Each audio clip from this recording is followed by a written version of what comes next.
Hi guys! So for today we are talking about Duolingo. So what is Duolingo? Duolingo is a digital platform and a specific an app where adults and kids can learn English, and depending of their previous knowledge they can adapt the app to different level. So the thing that characterizes this app is their green owl, as you can see here. This is a green owl, and depending of your level, you can gain or you can achieve different points to take advantage in the levels. And of course, meanwhile you are learn, you can share with your friends through the app.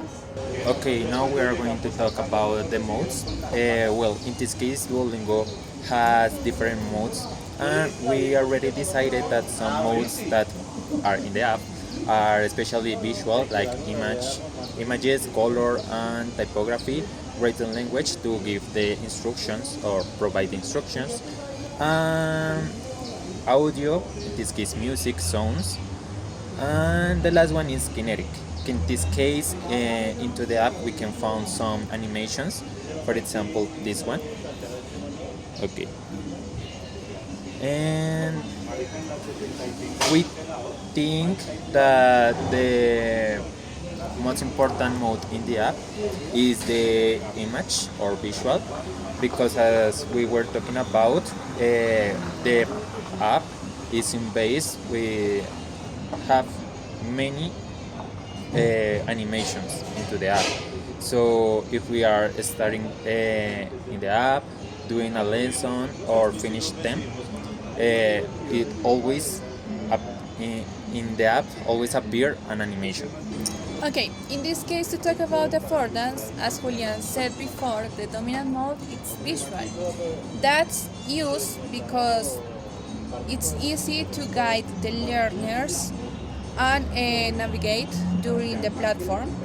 Of course, in other modes like gestures, like we don't have that opportunity to interact with a character or a real person, because it can be another mode, the material, of course, to connect with that, because we are only touching the screen. No, we don't have the opportunity to interact with different objects or different textures.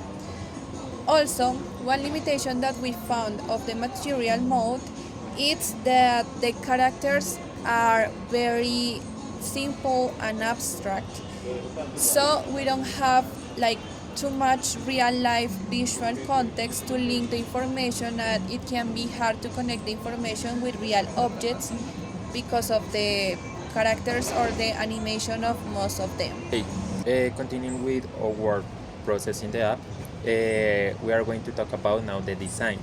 In the design, we can find many aspects, such as color contrast, size differences, placement, repetition, framing, and sequencing. And in this case, we thought that the accuracy of these aspects in the app are very good, because they are it's very intuitive. So, for example, we have here, here we have the bottoms, principal bottoms, and which each bottom has a function, specific function, sorry. In this case, here we can check our process, some challenges, our score, and we can compare our process with other persons, as for example our friends or people from other parts of the world, and yeah, like news.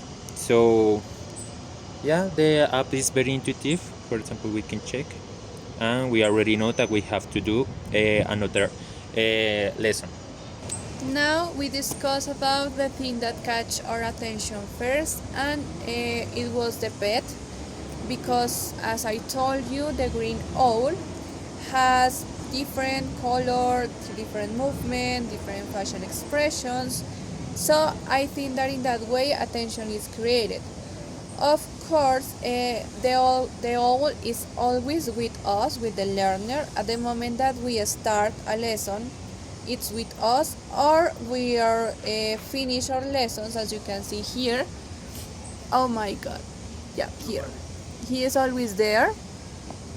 And sorry. And of course, when we put in that experience, he is appearing that way. As we mentioned before, the app has many animations. Well, in this case, Duolingo provides us the experience, and a specific experience where we are an active subject in this aspect or situation. Because Duolingo provides the opportunity of learn a new language by ourselves, taking into account how we learn something new. So, as we mentioned before, we can choose our aiming to learn something new. In this case, the frequency to take a new lesson. And the other part is okay.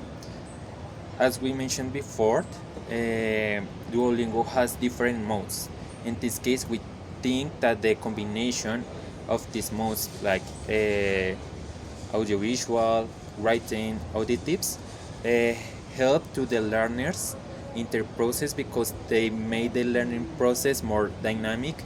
And in some case, we have some competitions or tricks to motivate to the users to still continue with their process. Finally, to finish with our video, we choose some skills that can support the app. For example, the listening, the speaking, the vocabulary development, and the grammar awareness.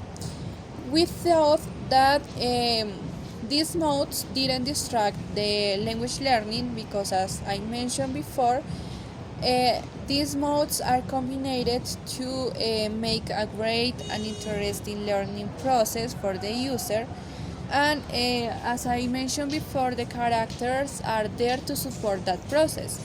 So it implies some vocabulary development, for example, and the listening part. For example, when we are in the app, they are parts that are supported by the characters that make or show listening a specific part, as I show you. For example, as you can see here, we have a character, we have a specific activity that implies our skills in listening. Yes or no? And that's all for this